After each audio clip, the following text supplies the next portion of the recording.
Welcome, fellow travelers, it's Mickey Gold. So my next door neighbor is doing some sort of construction on their house, so I may only have a few minutes to make this video, so I'm going to make this video very short and succinct as I possibly can. Today I wanted to talk to you about gratitude. So when we have anxiety, when we have depression, when we have pain, whether it be physical, emotional, whatever's going on, or even if you're just totally freaked out about what's going on in the world, even if you don't have anxiety, even if you don't have anything wrong, just watching the news or just listening to some stories might completely freak you out. No matter which side of the coin you're on any of this stuff might be freaked out, and you wouldn't be alone in that. So what I wanted to ask everybody to do is find something, anything to be grateful for.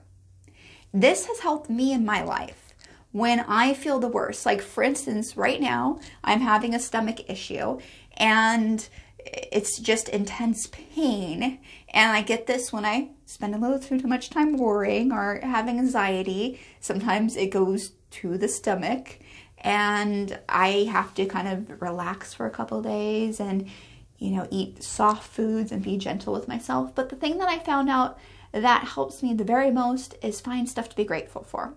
So no matter how bad it feels, you have something to be grateful for. Because sometimes when we're in a situation, whether it be physically painful, emotionally painful, we kind of lose sight of things we could be grateful for. And we could be grateful for things like, do you have a few toes? You probably have a few toenails. And if you've ever lost a toenail, you know how kind of sensitive that can be to not have a toenail. Or you got some fingers, do you got some fingernails? I mean, little things like that. You might not have the shoes that you want. However, do you have feet? You might not have the clothes that you want, but do you have most of your limbs? You might not look the way you want, but do you have your parts, or most of them are the things that you need? Just little things. I mean, you can start where it's kind of like, yeah, I'm grateful, I guess, at least I have toenails. I mean, that might not seem like a big deal, but anywhere. Because a lot of times when we start getting in pain, whether it be physically or emotionally, we start ruminating on those things. So we want to reverse, imagine it as a circle going a certain direction, and then just throw little cogs in the wheels and make it go in reverse. Or, for instance, if any of you guys are old enough to remember cassette tapes, sometimes you could snip off and tape together cassette tapes. If you didn't want to record over, you could just cut and put it back together. You can kind of cut and get rid of those negatives. Now, this isn't going to heal you. You are not going to wake up tomorrow morning going, I'm healed.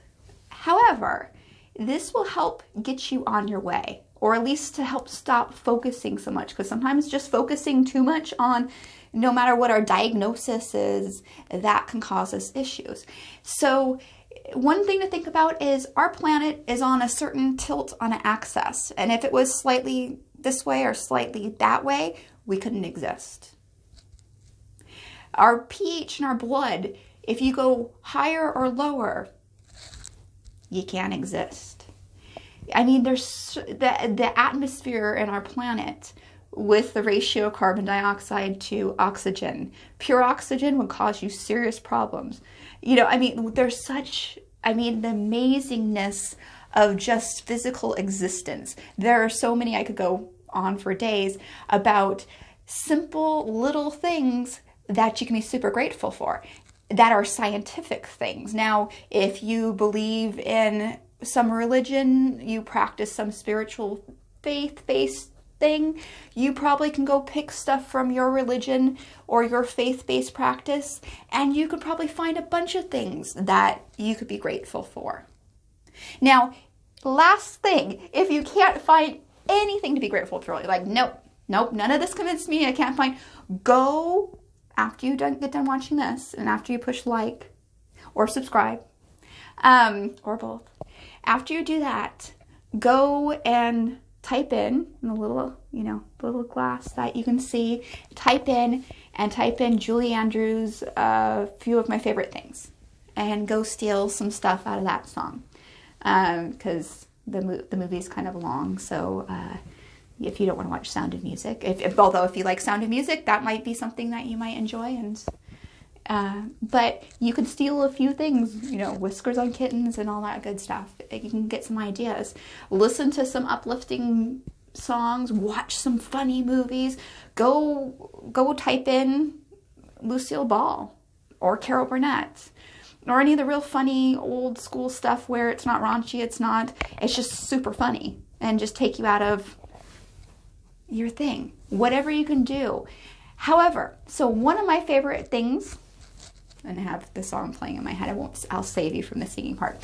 One of my favorite things to do is a daily practice of writing down 10 things I'm grateful for. And like I said, you can go silly, you can just be like anything. Again, we're just trying to reverse this or stop the spinning or try to make it go the other way. Whatever you want to think of, we just want to stop that cycle and kind of break it a little bit.